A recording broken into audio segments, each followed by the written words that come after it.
The Crawling Horror by Thorp McClusky. Chapter 1. I am about to set down on paper a sequence of indisputable happenings. At some of the incidents I was personally present, and the story of the others has come to me through the testimony of unimpeachable and trustworthy witnesses. I am a country physician, having practiced in this single village all my life, as, indeed, my father did before me. The people here are farmers, mostly of Dutch or German descent, with a few Poles and Lithuanians. About 2 miles beyond the village, Hans Ludwig Brubaker had his farm. The farm is still there, and it is worked by relatives, but Hans has gone. No one definitely knows where, or what, he is. We can only guess. Hans lived there alone. His mother, who outlived Brubaker Sr., died in 1929 or 1930, and Hans was left by himself. The village naturally assumed that he would presently marry, but for some obscure reason he did not, although he showed a decided preference for one young woman. Now there is no way of definitely knowing just when the strange progression of events, at first of seeming unimportance, began. But with the whole story complete, although I cannot say when it began, I can tell how it began. I know that during the first months, Hans did not suspect anything out of the ordinary. Obviously, he misunderstood, and so ignored the small beginnings which led slowly, step by step, toward horror. He told me, possibly 3 months ago, how it had begun. I thought the rats were fighting at first, he explained, with the uneasy, deprecatory laugh of the person who does not expect to be believed. There was a powerful lot of rats about the place. The cats kept them down somewhat, but there always seemed to be more growing up, scratching and squeaking in the walls. But the idea of their fighting, I remember thinking that there must be one awful big fellow in there somewhere.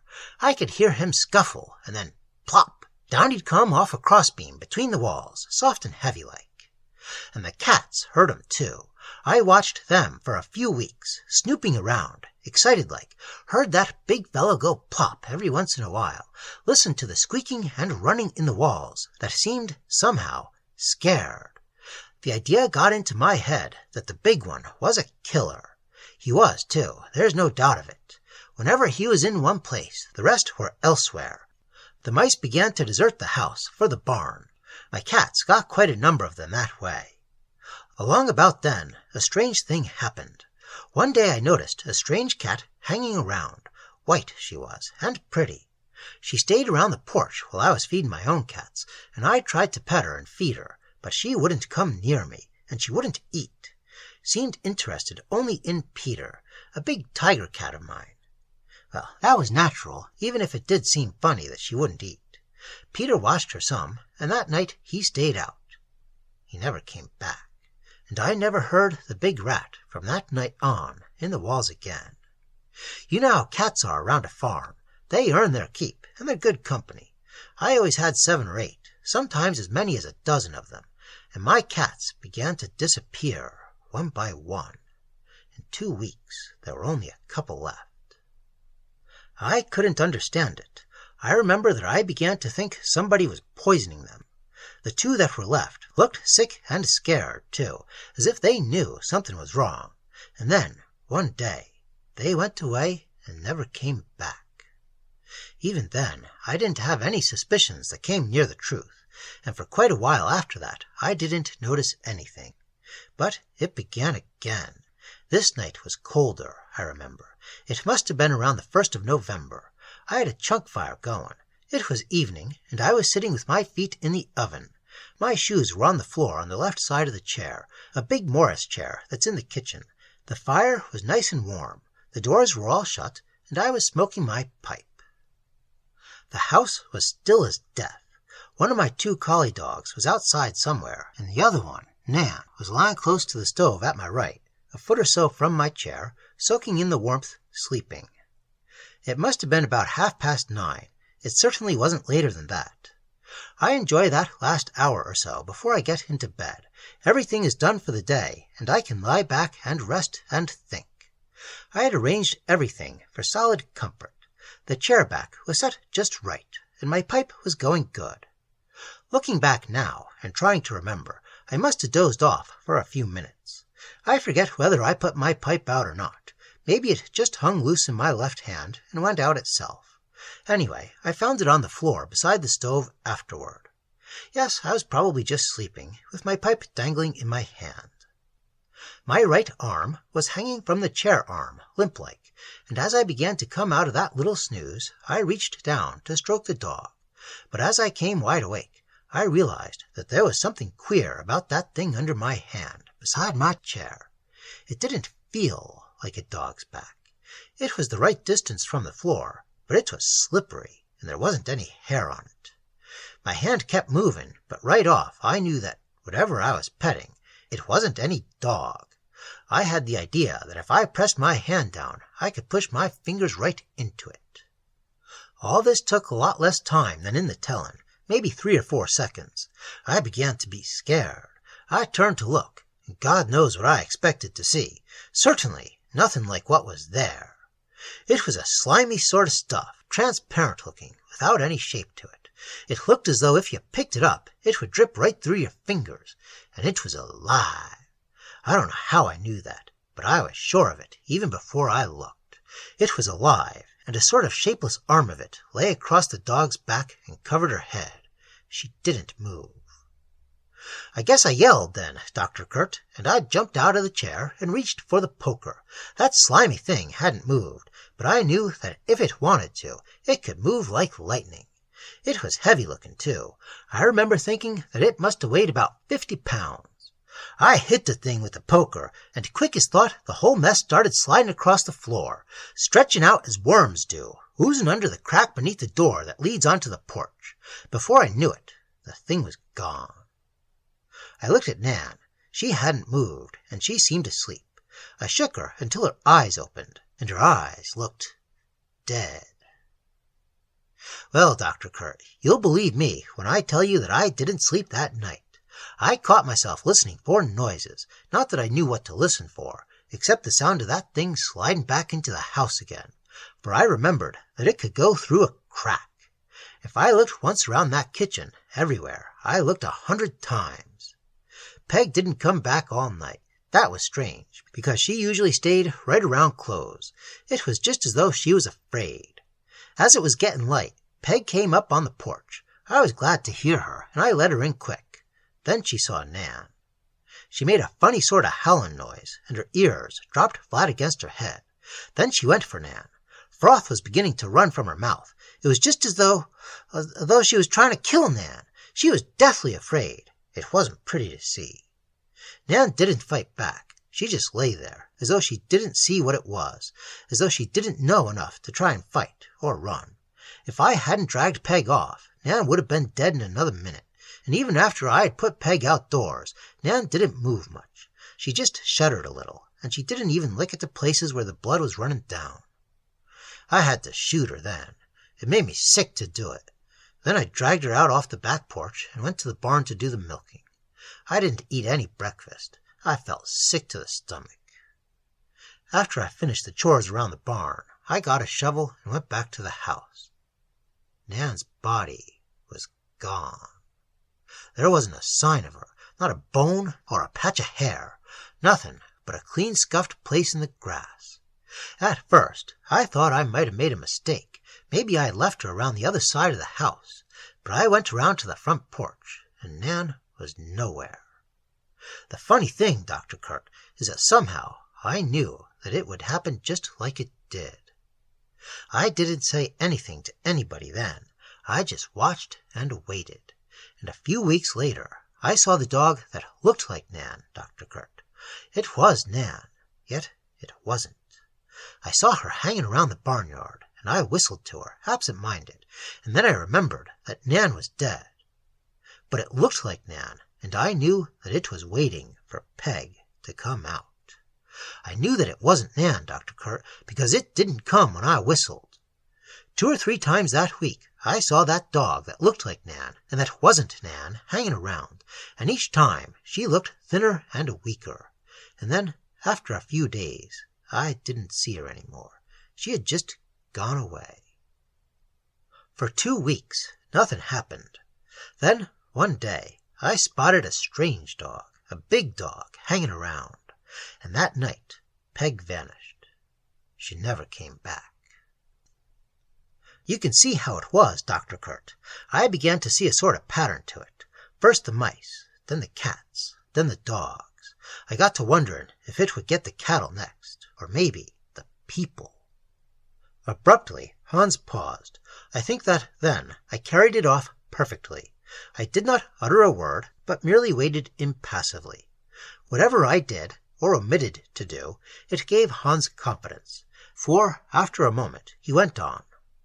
Dr. Kurt, as sure as I'm sitting here, it's gone from animals to humans.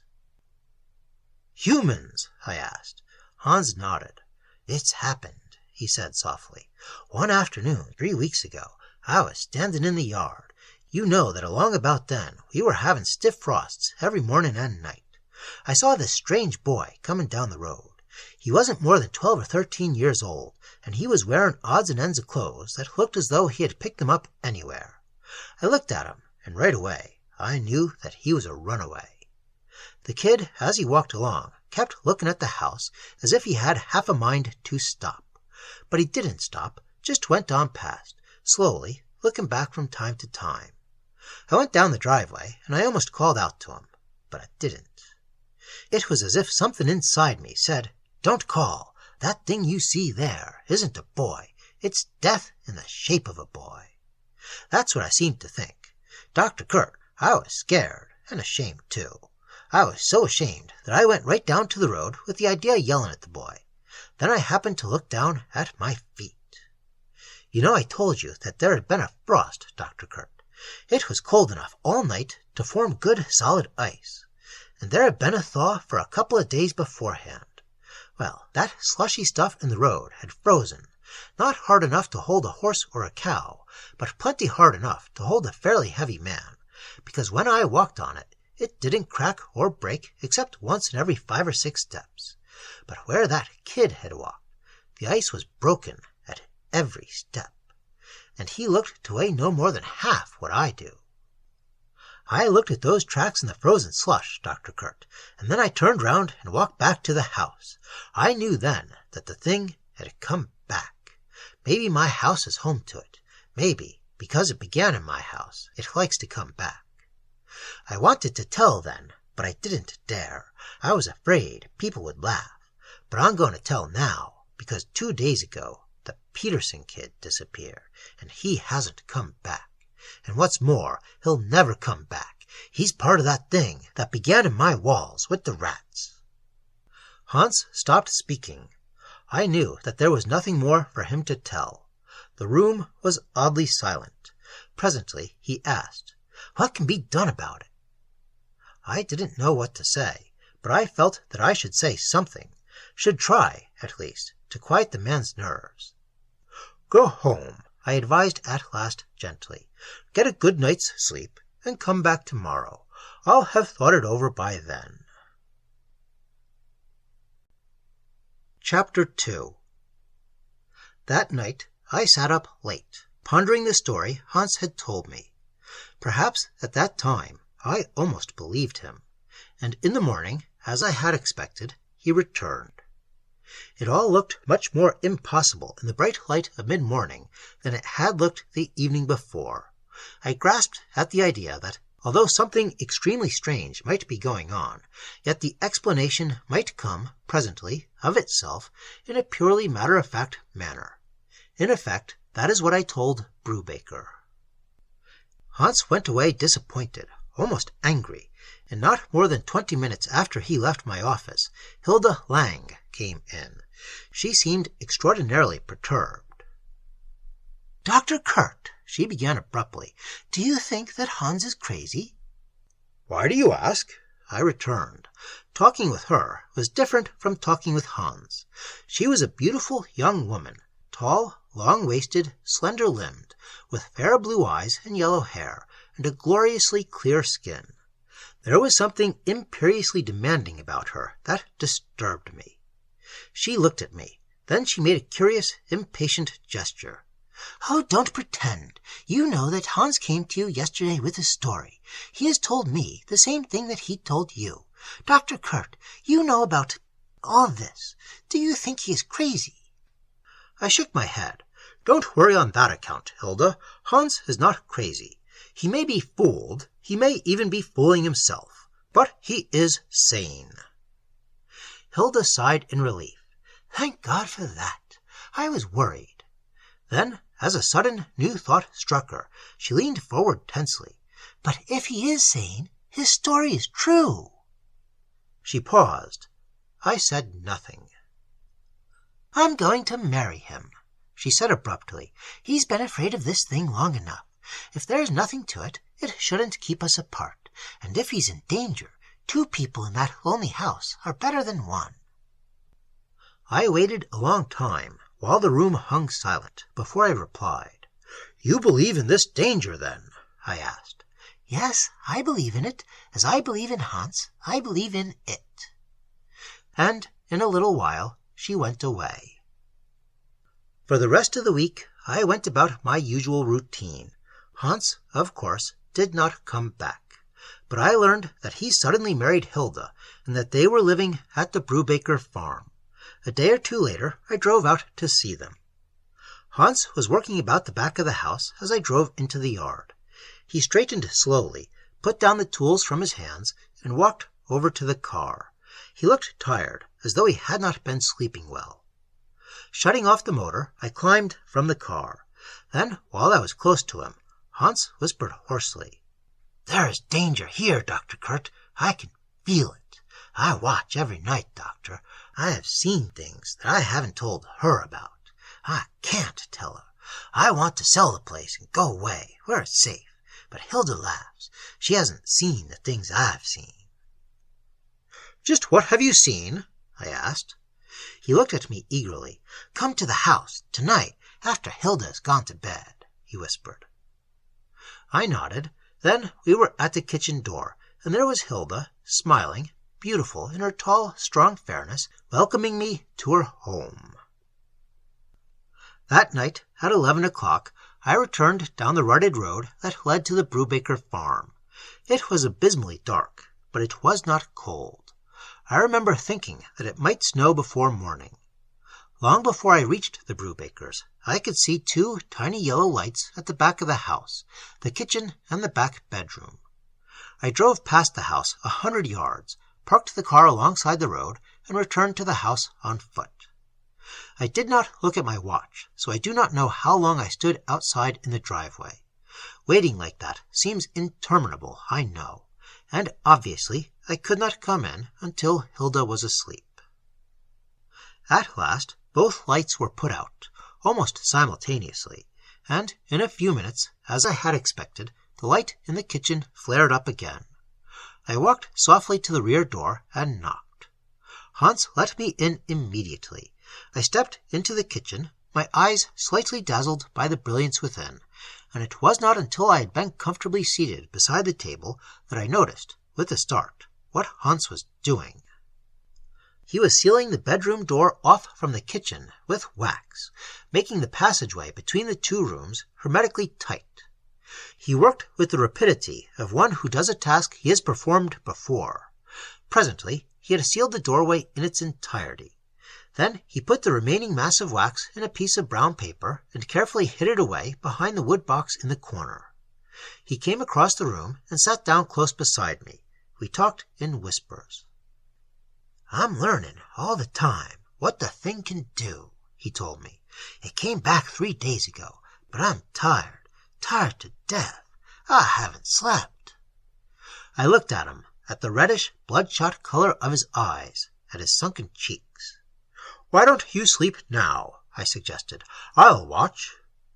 He looked at me eagerly. "You're safe. It can't come in unless you're asleep, or unless you invite it in.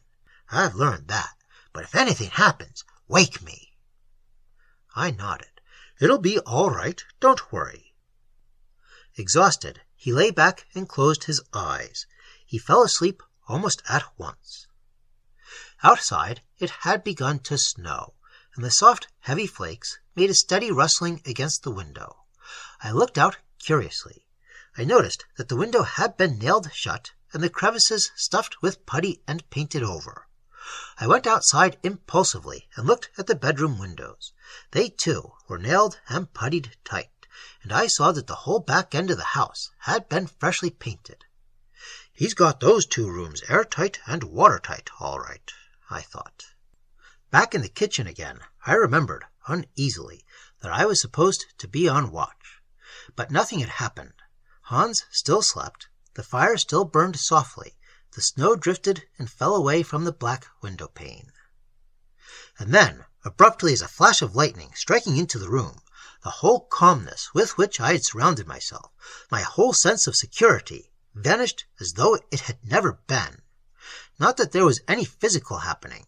There was nothing in that sense, but there was a sudden, sweeping realization that some mighty, malignant force had turned its whole attention upon the house. I sat up sharply and walked to the door, where I stood listening. There was no sound from outside, and the snow, I could see out of the corner of my eye as I half glanced at the window, was falling steadily. I waited, perhaps 5 minutes, and still that terrible awareness of some horrible force overhanging, impending, persisted. Then I threw the door wide and stepped out upon the back porch, but nothing was there. I turned back into the kitchen, and then I saw, fleetingly, something move at the kitchen window. The window was beyond the table, beyond the light, beyond Hans's sleeping figure. It was grayish with the constant touching of fingers of snow, and it seemed to me that, for a second, I saw something slipping down the window pane, something that clung to the pane like a colorless jelly, almost like a wave of watery foam, almost like a nothingness that moved heavily down the window pane and disappeared below the sill. The glimpse, or vision, whatever it was fragmentary. I remember that I thought, even as I crossed the floor toward the window to look out, that it might well be illusion. When I reached the window, I paused stock still, pondering. The snow had been wiped cleanly from the sill, better than it could have been done with a broom, and I realized that here at last was evidence, physical evidence, that something had been pressed down upon the sill a few moments ago, for I could yet count the flakes as they fell thickly upon the still bare wood. My lips moving unconsciously while I uttered soundless words, I stood there, watching the snow fall, rustling upon the sill, until the wood was again unbrokenly sheathed with white. Something had swept that snow away. I went outdoors again, and stood again outside the window in the snow. I looked down, and at my feet the snow had been packed down, and, leading away from the house for a short distance, I saw a sharply marked track, like the trail that might be made by rolling a large ball, and beyond the rectangle of light that the window loosed into the snow-ridden gloom, that track became a trail of human footprints. Then my courage deserted me. Only one thought remained in my mind, to get back into that house as fast as I could. I got back into the kitchen at once. Hans was awake. The cold air from the open door had aroused him. He looked at me, at first uncomprehendingly, then alertly, and I saw that he knew pretty well what had happened. He sat up, stretching muscles stiff from sleeping half erect in a chair. "Did someone come to the door?" he asked. I shook my head, pointing to the window. There was a sort of gray fog against the window. It lasted only a moment. I went outside. There are tracks in the snow. Hans looked at me queerly. "Tracks like nothing on earth, or human tracks?" My voice was harsh and high-pitched as I answered, "Tracks like both."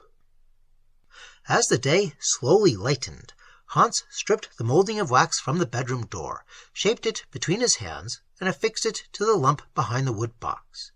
I left the house before Hilda awoke, and returned to the village. At twilight, I drove my car again into the Brubaker yard and walked to the house, grayish, apprehensive seeming in the falling darkness. Entering the house, I realized at once that Hans had told Hilda everything.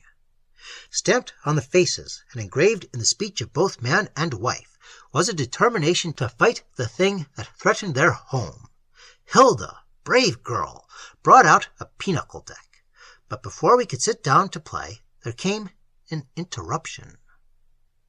A car turned into the driveway, pulled up beside the house, and a farmer came in, a man named Brandt, who lived nearby. He shook his head when Hans asked him to sit down. "My Bertha," he stammered eagerly, "have you seen anything of her?" I felt a tingle of fear. "She's gone. She's run away. She's been going around too much with that Irish Catholic, Fagin. I put my foot down.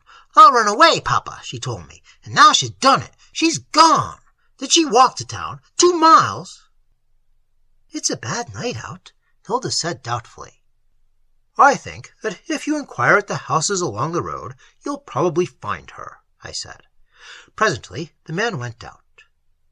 "Do you think it was that?" Hans asked when he had gone. I shook my head. It was perfectly plain what had happened. We began to play pinochle, and nothing out of the ordinary occurred. The malignant influence seemed to have departed the vicinity. The house seemed more than usually cozy and peaceful, and from time to time I caught myself wondering if, after all, I might not be acting like a fool. Chapter 3. The next night also, nothing happened. Hans, with his first-hand knowledge of the thing, suggested that it had fed elsewhere, and that there would be a quiescent period. And, feeling that I was neglecting my practice, I stayed away from the farm for a few days. But late Saturday afternoon, I found a note from Hans. "It has come back," he had written. After supper, I took my car and drove out to Brubaker Farm. There had been a heavy thaw, which had held on for several days. The roads were mere ribbons of mud and dirty ice. Both husband and wife looked inhumanly tired. I noticed that Hans had not shaved for at least 2 or 3 days. "We didn't want to trouble you," he told me. "We've slept a little in the daytime, taking turns, but even in the day we can feel the thing near the house, and we're deathly tired." "Sit quietly and don't speak," Hilda said softly, "and you will feel it." I sat as she had asked, and, striking inward at me, I could sense the same crawling horror that I had known before. I looked at the others. "Yes, I can feel it. But Hans, Hilda, you are utterly exhausted. Lie down now and rest. I'll watch." Hans nodded eagerly toward Hilda. "Lie down and try to sleep, darling. Dr. Kurt will sit up with me. It will be safe." Hilda stood up uncertainly and went into the bedroom. I poured out half a tumbler full of brandy, diluted it with water, and made Hans drain the glass. The liquor seemed to strengthen him, and I talked. "We can beat this thing in 2 ways, Hans. We know that it is a mass of dead-alive cells controlled by a deathless, malign entity. The Slavic peoples had the right idea when they, as they thought, trapped vampires in their coffins, drove stakes through their hearts, and sealed the coffins.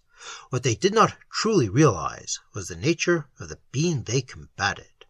Because the thing is half physical, it has, to an extent, physical limitations. It must sleep, and what, in effect, those old-timers did was to catch their vampire asleep and seal it in a box, which, fortunately, happened to be strong enough to resist its physical strength. The stake through the heart meant nothing. It was the airtight, solid coffin that did the business, restrained the tiling until, as its physical substance slowly died, so was its spirit rendered homeless. Now we know that this entity is strongly attracted to this particular vicinity. In the course of time, it will find a permanent place where it can sleep, inside a barrel, perhaps, or in a cistern, or in an old trunk, or even a casket, if there's such a thing available. And if we can find that hiding place, and, While the thing is still within, seal its receptacle hermetically tight. We will most likely have beaten it. There is yet another way to beat the thing, Hans. That way is for someone to invite it to absorb him, if it can. The entity will try, Hans, for it knows nothing of fear. Then, if the man's will is greater, the man will win. Otherwise, the thing will absorb him, continue to grow, and he will cease to exist. Hans's eyes were closed now, but when I stopped speaking, he roused himself enough to mutter, "I'm fallen asleep." Then his head drooped forward heavily. Leisurely, I opened a book and began to read. A night of wakefulness lay ahead. The hours slipped slowly by. I could hear Hilda, through the half-opened bedroom door, breathing slowly and deeply. Hans, beside me, snored irregularly. It was close to 3 when I heard footsteps sloshing up the driveway, passing around behind the house, hesitating, slowly ascending the steps. Then a knock. Looking back now, I think that at that moment I was horribly afraid, even though a revolver lay on the table, and I certainly had no lurking fear that the thing would walk up to the house like that. My body chilled with fear. I opened the door, and then I exclaimed with relief, for outside on the porch, bedraggled with mud and slush, stood 18-year-old Bertha Brandt. She wore a shapeless, dirty, impressed coat. When she saw me, she shrank back away from the door. "Bertha, you poor kid, come in here and dry out those wringing wet clothes you're wearing, and tell me what's wrong." I noticed that she looked curiously at Hans. "There's been sickness," I explained hurriedly. "Nothing serious. Hans has been up 2 or 3 nights." I looked at her squarely. "So you're back." She glanced at me timidly. "You know, then, that I ran away?" "Yes, I knew. But here, sit down by the fire. There, take off your coat." Suddenly, for some unaccountable reason, I remembered why I was at Brubaker's at 3 o'clock in the morning. I remembered all that Hans had told me about the strange white cat, about the dog that looked like Nan, about the boy who had wandered down the road. I laughed then at the silliness of it. "This is Bertha, all right," I told myself. "She's the same girl she always was, right as rain, except that she's a little tired." And, almost aping my thought, Bertha said, "Can I lie down beside Hilda? I daren't go home tonight. I daren't." I was pottering around the stove with my back turned toward the girl, trying to warm over some coffee. "Lie down beside Hilda," I said absently. In a minute. I went to the corner cupboard and found a cup and saucer. Then I poured out the coffee, doctored it plentifully with milk and sugar, and turned back to Bertha. She was not in the room. "Bertha?" I called softly. The crawling, cold sensation had begun again at the base of my spine. To my inexpressible relief, her voice answered from the bedroom. "Here, Dr. Kurt, I'm so tired." "Come and get your coffee. Then you can lie down and rest. What you need now is food." "I know," she answered slowly, "but I'm so tired. And you said that in a minute I could lie down with Hilda. It's been a minute." Just like a child, but I was impatient. "You mustn't lie on Hilda's bed while you're all dirty. You'll have to wash first." There was a little pause. Then the voice answered, still softly, "Hilda won't mind. Hilda's asleep. Hilda's sound asleep." I went to the doorway and stood there uncertainly, half in gloom, half in brightness. I could see the figures of the 2 women lying on the bed, close against each other, almost, my imagination told me, melting together. "Come, Bertha," I said mildly. "You're dirtying Hilda's bed." There was no answer. As my eyes became more accustomed to the dimness, I could see there on the bed there were no longer 2 women. The 2 bodies were pressing together like ghastly Siamese twins, dissolving together into one. My heart, in that instant, froze like a lump of ice. Somehow, my whole body trembling horribly, I leaped across the half-darkened room, knelt on the bed, and dug frenzied fingers into the thing that had looked like Bertha, and that was now eating the sleeping woman, dissolving her as might a powerful acid. My fingers, beneath the muddy, tattered garments, sank deep, not into the firm flesh of a living girl, but into a yielding mass of protoplasmic slime. Then I screamed, and as I fought and tore at the flaccid, jelly-like mass, I screamed again and again without pause, like a madman, without hearing my own voice, knowing only, from the tautness of my throat and the beating of my breath, that I shrieked. It was like trying to grasp something that would not be grasped. The stuff beneath the garments ran like water in a bag, and I saw that the thing was slowly giving up pretense of human shape. The face was changing, the hands and arms and the contours of the body were dissolving, and in the last second before it melted into shapeless slime, from the vanishing mouth came Bertha Brandt's voice, crying, "I didn't do it, Dr. Kurt, I didn't." Then the thing was only a mass of jelly, still clinging like some loathsome, colorless leech to Hilda's back and shoulders. My body shrinking, I crawled over it and through it, seized Hilda's arms, and pulled her off the bed onto the floor. And then I screamed again, for of Hilda there was left only half a body. Her spine lay bare, her ribs curved nakedly, her skull gaped, her entrails drooped across the dingy carpet. It was like a slaughterhouse in hell. Suddenly, the light streaming through the doorway dimmed, and I saw Hans standing there, the gun in his hand. I saw the spurting red flames and heard the crash of firing. I saw the pulpy mass on the bed jerk and shiver as each slug tore through it. Then there was silence. Yet through the haze of smoke, I saw the mess of protoplasmic slime drip slowly off the bed and slide across the floor toward the horrible ruin that had once been a woman.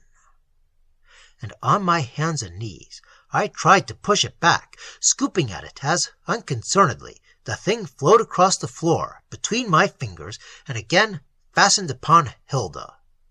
Hans was kneeling beside me, but we couldn't keep the thing away from the dead woman. It wasn't possible. Then, abruptly, Hans stood up. His face was ghastly white, like the face of a dead man. Without a backward glance, he left the corpse, with that awful thing still crawling over it, and went out of the room into the kitchen. And there I saw him take a pad of wax from the wood box, heat it over the stove, and methodically seal the crevices in the kitchen door leading out onto the porch. When he had finished, he nodded at me, a grim look on his face, and made a wide gesture that included kitchen and bedroom. "A coffin, Dr. Kurt," he said slowly. "I have made a coffin of these rooms and sealed the thing in it. When it is slime, it cannot escape, and when it is in the shape of a human being, we can fight it so that it cannot unlock the door." Then he went back into the bedroom, and slowly I followed. We had been in the kitchen only a few minutes, but in those minutes the horror had finished its ghastly work.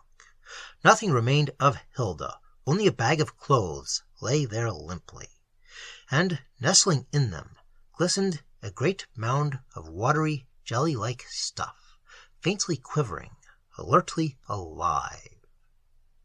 Then I saw that Hans had brought matches and strips of newspaper. As I watched, he twisted the paper into spills, lit one, and plunged the flaming mass against the globule of colorless life on the floor. The mound of stuff quivered and writhed, and slid swiftly across the floor. As it sought to escape, Hans, his eyes intent, his doubled jaws grim, followed it about the room, always keeping the blazing paper torches pressed against the shrinking, unholy thing. The air was quickly becoming thick with rancid smoke, and the odor of burning flesh wafted throughout the room. Stumbling, sobbing, together we attacked the horror. Here and there on the floor and carpet showed brown, charred smears. The thing's silent, sliding attempts to escape were, somehow, more terrible than if it had cried out in agony. The smoke in the room had become a thick haze. And then the thing seemed to gather purpose. It rolled swiftly across the bedroom floor, stopped upon the disheveled pile of clothes that Hilda had worn, and, as we paused to light fresh spills, it changed. It reared erect as a fountain might gush up. It put forth arms, developed breasts, overspread itself with color. In the time that it might take to draw a long breath, the thing had vanished, and as something that we knew to be the same ghastly entity, but that looked as Hilda had looked in life, stood naked there amid the jumbled clothes. Swiftly the entity, for I cannot call it by Hilda's name, stooped and drew about itself the skirt and blouse. Then, barefooted and stockingless, it walked into the kitchen. Like a man awaking from a drugged slumber, Hans leaped before the door, held up a blazing spill. The thing spoke, and the voice was the voice of Hilda. "I want to go out, Hans." It moved forward slightly. Hans, his features racked, almost unrecognizable, thrust the blazing paper before him menacingly. "You'll never leave this house! We're going to burn you!" The thing that looked and spoke like Hilda shook its head, and I gasped to see the wavy, fine blonde tresses undulate and shimmer with the gesture, and it smiled. "You'll never burn me, Hans. I'm a prisoner, Hans. You want to destroy the thing that holds me, but you don't want to burn me to death, Hans. For as yet I haven't suffered, except from your fire. I'm Hilda, Hans." Then Hans asked hoarsely, and I saw that the fire was burning his fingers. "How can I know?" The thing smiled. "You can't know, Hans, but if you destroy me, Hilda suffers. Let me go." Then Hans shook his head. "No, we will stay here until you starve, until you rot into nothingness." Came the inexorable reply. "As I suffer, Hilda suffers. As I starve, she starves." Hans looked at me, and I could see that he was nerving himself toward an incredibility. "Then, by heaven, Dr. Kurt, I will try the other way." He looked at the entity, at the thing that looked like Hilda. "Come, Hilda," he said simply. "If you are a prisoner in that thing before me, hear me. I want to join you. I want to join you, and Bertha, and Nan, and God only knows what other unfortunate creatures with souls who have been overcome. But I do not surrender, and I cannot be beaten by guile. Let the thing come and attempt to subdue me, and help me, Hilda and Bertha and all the rest, help me." He stood there before the door, his arms extended, his body rigid. And then the horror that looked like Hilda slowly moved forward, a smile on its lips, came closer and closer to him, touched him, was enfolded in his arms, lips touching lips. And Hans's strong arms flexed, and in turn it embraced him, a smile on its sweetly beautiful face. And as they stood there, the man and the being whose very nature remains an unanswerable question, I prayed as I have never prayed before, prayed that the good overcome the evil. For minutes that seemed hours, they stood there, motionless. Treading softly, I moved a step forward, and I caught a glimpse of the thing's eyes, and I was comforted, for I seemed to read in them something of humanity that could not have come to them through guile. I sensed that, in truth, those others who had been engulfed were fighting on the side of the man. And as I watched, the horror seemed to become frailer and weaker, slowly at first, and then faster and faster, as before my eyes the semblance of Hilda faded into nothingness, and only Hans remained, holding tightly clasped in his arms a crumpled skirt and blouse. And even yet for long minutes Hans did not move, and I sensed that still some metamorphosis went on, some change invisible to human eyes. But at last Hans moved, and, looking at the bundle of clothes in his arms, as might an awakened sleeper, he stroked them tenderly and put them gently down on the table. At last he spoke to me, and his voice was the voice of the man I had known, but immeasurably more beautiful, immeasurably more strong. We worked together, we fought together, Hilda and Bertha and those unfortunate boys and Nan, and you, Dr. Kurt, too, and we have won. He walked across the floor to the center of the room, and I watched the stout boards give beneath his weight. And yet I can feel the thing inside me, like a devilish flame that would eat me if it could. It is in me, and I think that it cannot escape. I pray that it never overcome me and escape. Then he looked at me thoughtfully. In the eyes of the town, Dr. Kurt, there is a bit of a mystery here. Hilda is gone, and Bertha Brandt, and even the Peterson boy. So you must go to your home, and you must say that you have been visiting me, and that I am insane. As for me, I will leave a note and go away, and the people will believe that I am a murderer, and that I have run away. I bowed my head silently. He spoke the truth. He must go away, and the world would believe him a butchering maniac. For a long time he did not speak, but stood there silently, his head sunk upon his breast as he thought. Then, I will walk to your car with you. I thank you, we all thank you, for what you have done. Probably I shall never see you again. He led me from the house. Then I was sitting in the car, the motor running softly, while Hans stood there before me in the damp snow. He extended his hand. "Goodbye." "Goodbye," I said inanely. And while yet he stood there in the snow beside the house, I drove away. Thus it is that our village believes that Hans murdered with bloodthirsty abandon, and then, fearing detection, mysteriously escaped. I alone know the truth, and the truth weighs heavily upon me, and probably always will. And so I have begun to prepare a record of the true happenings in the Brubaker case, and presently I shall see that this record is brought before the proper authorities.